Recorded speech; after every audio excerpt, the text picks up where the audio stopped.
Hello students, today I am teaching you methods of measurement of national income.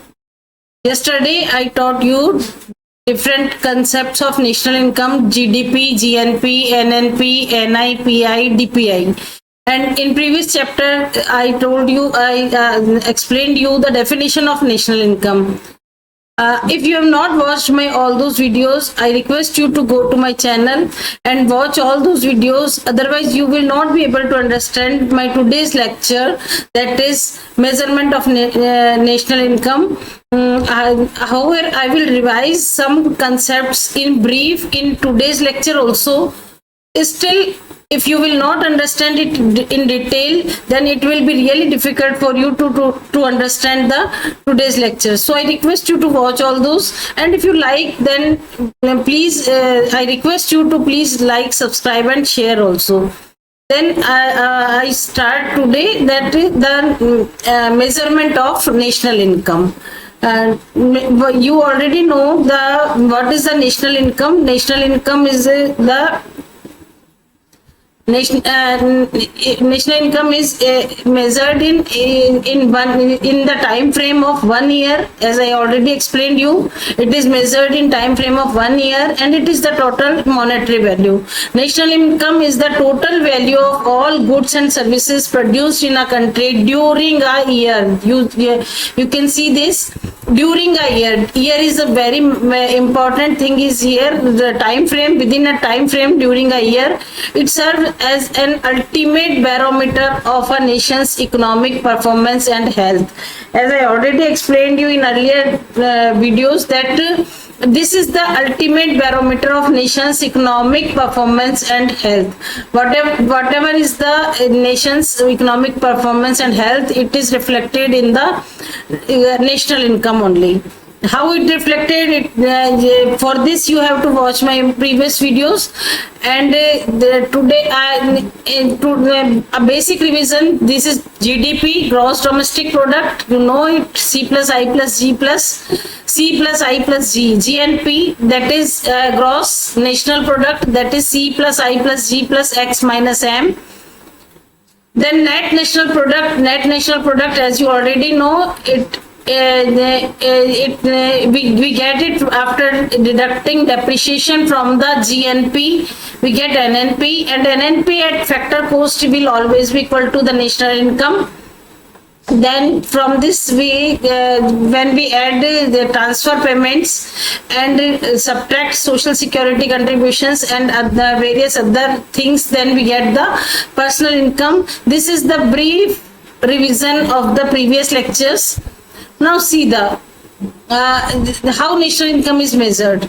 There are three methods of measurement of national income. First one is production method, expenditure method, and income method. Three methods are there to measure the national income.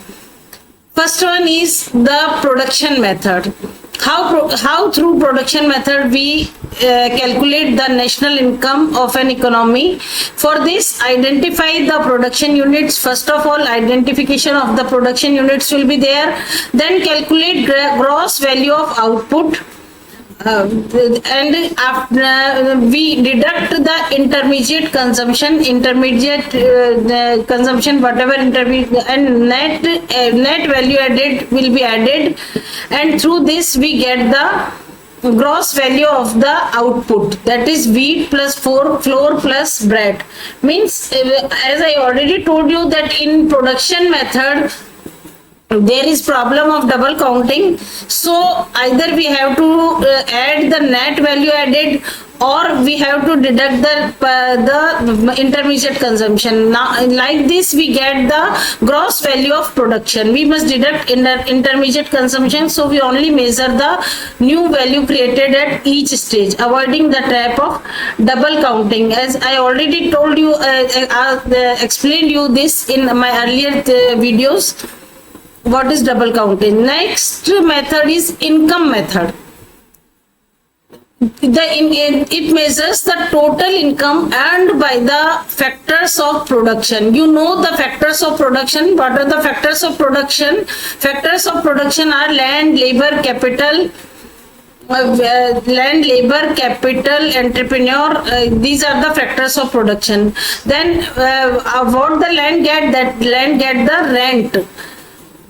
Labor gets wages and capital gets interest. Then entrepreneur get profit. When we add these these income got by the factors of production, we get national income directly. Then through income method, if we want to calculate the national income with the help of income method, then we are to just add the wages, rent, interest and profit in paid in a year in an economy. Then like this, through this income method, we get the national income by adding wages, rent, interest and profit. Then the first method I explained you, the production method. Second method is income method. The third method is expenditure method. This is most important method. As I explained you in earlier videos also, that based on the aggregate total spending with the economy, that is GNP equal to consumption plus investment plus government expenditure plus export minus import. Means if we want to calculate the national income with the expenditure method, then we have to add consumption by household spending on goods and services, whole consumption by household. Then investment, business capital expenditure and inventory, then government expenditure, and then net export. Net export, how we get next net export minus import. Like this, we get national income from the expenditure method. Then first method is production, second method is the income method, and the third method is expenditure method. This is the comparative, the whole scenario of the all three method. In production method, focus is on value created across industries. Whatever industries create the value, that is that will be calculated in production method. Then in income method, reverts to factors of production. As I explained you just now, that rent, wages, salary, profit, these will be added. Then expenditure method, aggregate demand and spending. Then key formula, net value added in production method, income method, wages plus rent plus interest plus profit, and the expenditure method, C plus IG, I plus G plus X minus M. Then primary use, identify industry contribution, income method, analyzing wealth distribution, and expenditure method is used for the understanding consumer and state demand. Then measuring the economy is perfectly elegant in theory but incredibly complex in reality. Whatever I explained you, that is in practice, it is not so easy to calculate the national income in an economy. Then what are the problems? What are the problems in calculating national income? Now we study the limitations of the measurement of the national income. The first one is non-monetized sector. Actually, the goods and services are not sold in market. A part of goods and services produced are such as self-consumption of crops in rural villages. In rural villages, whatever they produce in their farms, they don't bring all those production in the market to sell. They just keep the part of that production with them. This is the completely bypass of official ledgers, means the entry of the non-monetized sectors are not in the official ledgers. So the first problem is non-monetized sector. Then the second problem is informal economy. Informal economy, you know it, that undocumented labor, whatever maids we keep in the houses, they are just undocumented labor, and street vendors, they occur without proper regulatory records and making aggregate income estimation highly difficult. Means to calculate the income generated in the informal economy is really very difficult. Then data scarcity, you know about it, that incomplete, delayed or unreliable statistical data collection, and particularly acute in heavily rural regions. Means in rural regions data are not documented properly, so this is also the major problem in the measurement of national economy. The first one is non-modernized sector, informal economy, and data scarcity. Then the second, the methodological traps are also there. The first methodological traps is the double counting. The risk of counting the same good multiple times across a supply chain, leading to severe artificial overestimation of the output. As I already explained you in this previous lecture, that double counting. What's the meaning of double counting? When we get the value of wheat, the wheat value of wheat is counted, and when we get the value of flour, then in the value of flour the value of wheat is also included. So we have to be very careful about the value added in the wheat only. We are not to take the whole value of flour. And if we take the value of bread, then we have to subtract the value of flour from the value of bread. Only the value added in the flour will be taken. Like this, the problem of double counting is always exist in measurement of national income, and we have to be very careful about the value added at each step. Then the transfer payments. Well, transfer payments, as I already explained you, that wealth redistributed without any production occurring, like pensions, scholarships. It is difficult to properly exclude these flows because these payments are not made for any economic activity. So we have to subtract the transfer payments, or we are not to take the transfer payments in national income, and it is difficult to properly exclude these. Then inflation.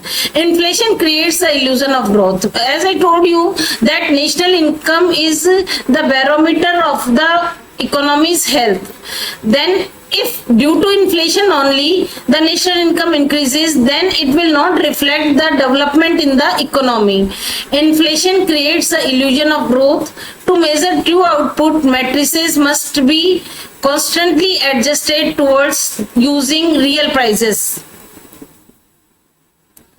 Then this is illegal activity, official leisure, smuggling, black markets and illicit trades are naturally never recorded. You know it very well, because these transactions deliberately evade the system. They lead to a systematic and massive underestimation of the true economic engine.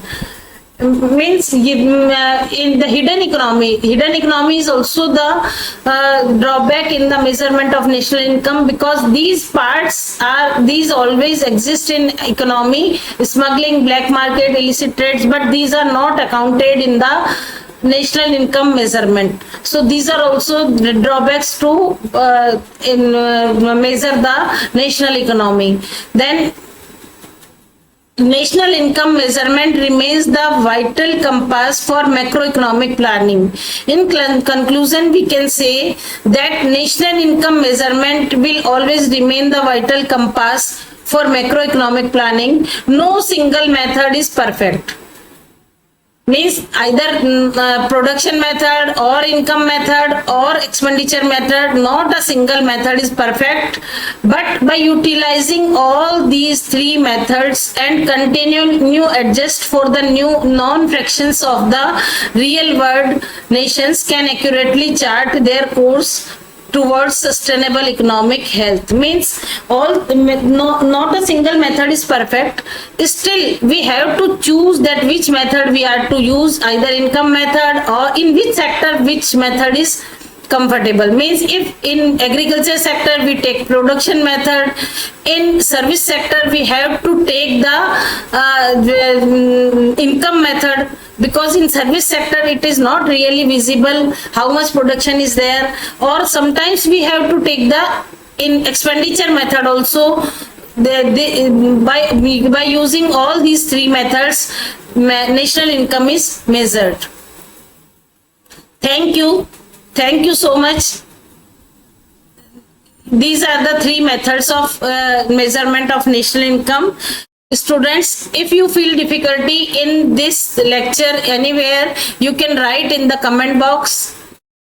If you want to understand some specific topic, that also you can write in the comment box. I will make my next video for that topic also.